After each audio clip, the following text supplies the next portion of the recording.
When can you return to pitching if you suffer a flexor-pronator strain of your elbow and forearm? I'm Dr. David, orthopedic surgeon and sports medicine expert. Now, this is a really common injury in baseball pitchers that you don't typically see in many other athletes. Maybe you see it in some throwing athletes, but typically this is a baseball pitching injury.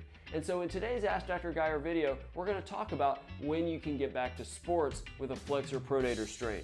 Hanna asks, hey doc, if a pitcher has this injury, is there any idea on a timetable for recovery?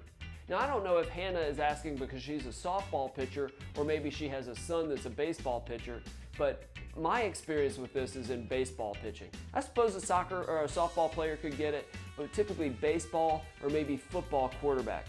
This is an injury of the flexor-pronator muscles on the inside of the elbow. Basically, they're tendons that attach to that bony prominence on the inside of your elbow that we think of as your funny bone, and it's this muscle mass that comes right off of it. It's very important in slowing down the torque on your forearm as you go through the pitching motion. And it's an overuse injury most of the time. I mean, yes, you can have one traumatic throw that tears it. There have been some Major League Baseball players that have done that. But most of all, this is an injury that comes on over time. Lots of pitching, maybe not enough rest, and you just start getting this nagging pain. It's important to get it checked out because it's in the same location of pain as the UCL, the ulnar collateral ligament under it that we talk about with Tommy John surgery. And a lot of times the flexor-pronators get strained as they're trying to protect that ulnar collateral ligament.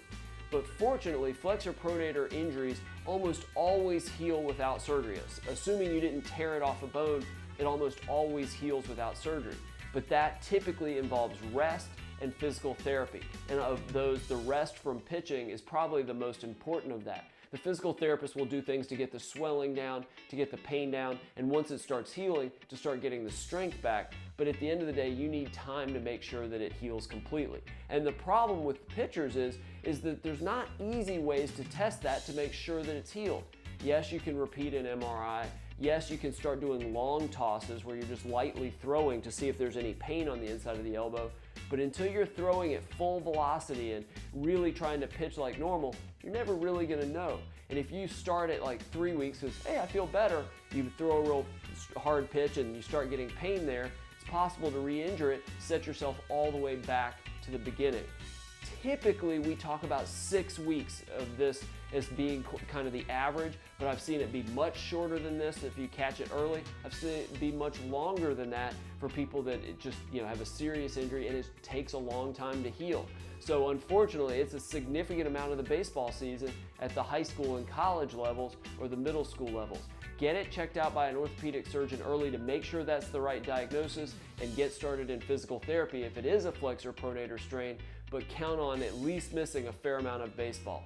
All right, I hope this was helpful. Click the video below for much more helpful information, and I look forward to seeing you next time.